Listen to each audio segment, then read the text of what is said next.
Sulayman, A.S. Le roi qui parlait aux animaux et commandait les djinns. Une histoire incroyable du Coran. Sulayman et la reine Balkis. Avant de commencer, abonnez-vous à la chaîne pour plus d'histoires. Au nom d'Allah, le tout miséricordieux, le très miséricordieux. Cette histoire nous plonge dans la vie extraordinaire du prophète et roi. Sulayman, paix sur lui, fils de Daoud, à qui Allah a accordé un pouvoir unique sur la création. Il ne s'agissait pas seulement d'un roi puissant, mais d'un serviteur sincère, dont la force reposait avant tout sur sa foi et sa soumission totale à Allah. Sulayman hérita de la prophétie, de la sagesse et d'un royaume incomparable. Allah lui donna un don exceptionnel: comprendre le langage des animaux et des oiseaux. Grâce à cela, il ne voyait pas le monde comme les autres, mais comme un ensemble de créatures glorifiant Allah, ce dont lui apportait un immense soulagement. Car il n'était jamais seul et percevait la création avec profondeur et harmonie.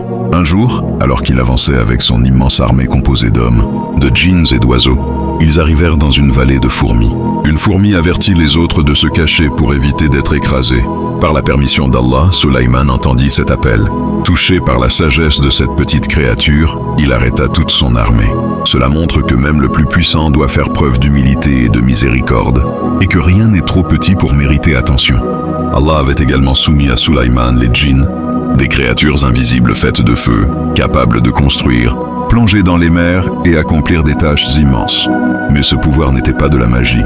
C'était une faveur divine accordée à un prophète. Sulayman utilisait cette force uniquement dans l'obéissance à Allah, montrant que le vrai soulagement ne vient jamais des pratiques interdites, mais du lien avec le Créateur. Son royaume était basé sur l'ordre et la discipline. Un jour, en inspectant ses troupes d'oiseaux, il remarqua l'absence de la huppe. Il annonça qu'elle serait sévèrement punie, sauf si elle apportait une excuse valable. Cela montre sa justice. Il ne jugeait pas sans preuve et laissait toujours une chance de s'expliquer. Ainsi, derrière cette tension naissante, se prépare un grand tournant. Car cette petite huppe, absente, est en réalité porteuse d'une nouvelle qui changera le destin d'un peuple entier. L'histoire de Sulayman nous enseigne que le soulagement vient souvent de là où on ne l'attend pas, et que la véritable puissance réside dans la foi, la justice et la confiance en Allah. La huppe ne tarda pas à revenir. Elle se présenta devant Sulayman, paix sur lui, porteuse d'une nouvelle incroyable.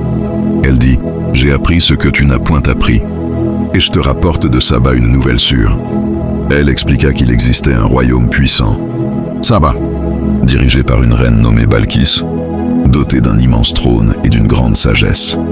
Mais malgré leur richesse et leur intelligence, ils adoraient le soleil au lieu d'adorer Allah. Sulayman comprit alors que sa mission dépassait le simple pouvoir.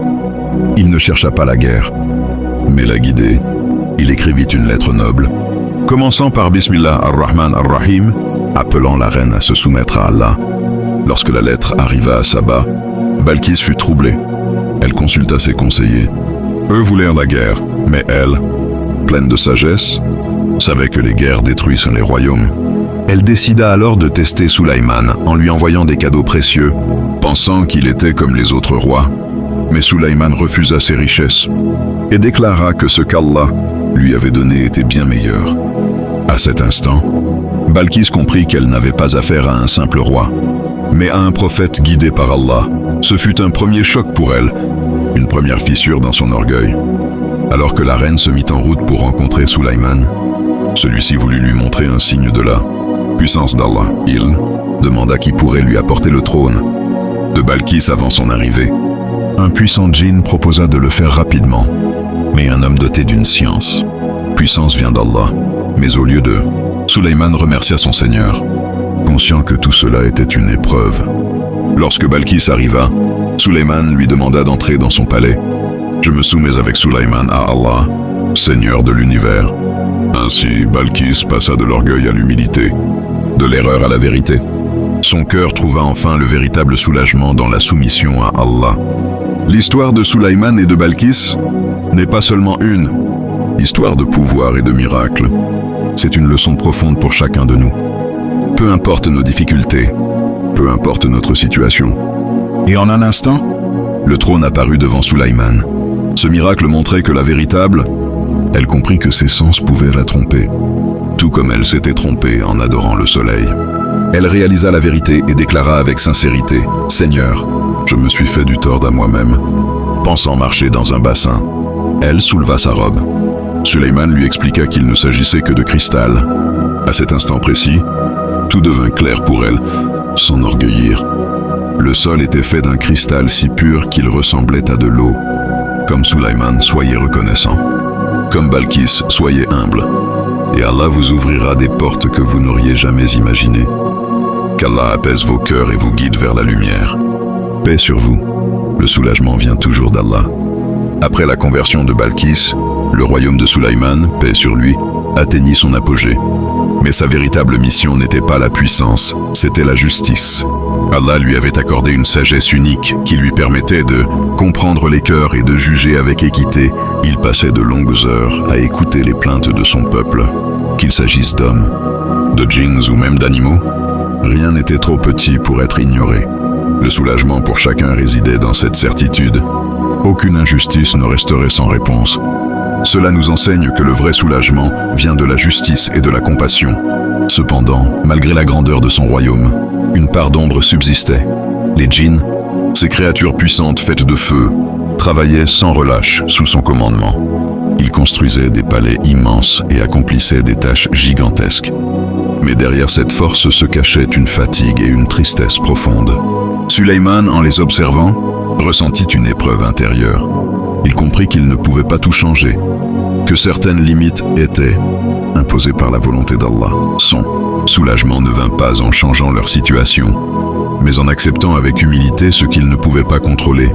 Parmi les preuves de sa sagesse, un jugement célèbre marqua les esprits.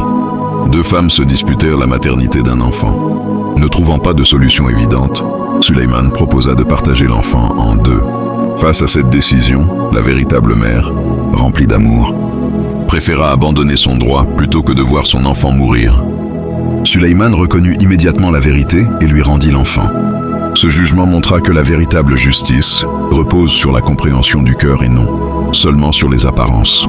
Le temps passa, et Sulayman sentit que sa fin approchait. Il pria Allah de lui accorder un royaume unique et se prépara à quitter ce monde avec sagesse.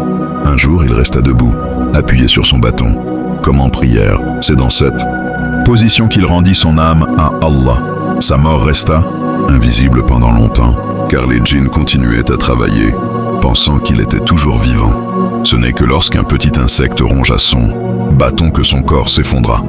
À cet instant, les djinns comprirent qu'ils ne connaissaient pas l'invisible. S'ils avaient su, ils n'auraient pas continué à travailler dans cette situation. Ce fut une grande leçon pour eux et pour toute l'humanité. La connaissance de l'invisible appartient uniquement à Allah. Ainsi se termine l'histoire de Sulayman, un roi d'une puissance inégalée, mais avant tout un serviteur humble. Son histoire nous enseigne que la véritable richesse n'est pas le pouvoir, mais la foi. Le véritable soulagement ne vient pas de la force, mais de la connaissance, de la patience et de la soumission à Allah. Qu'Allah purifie nos cœurs, nous accorde la sagesse et nous guide vers la vérité. Paix sur vous.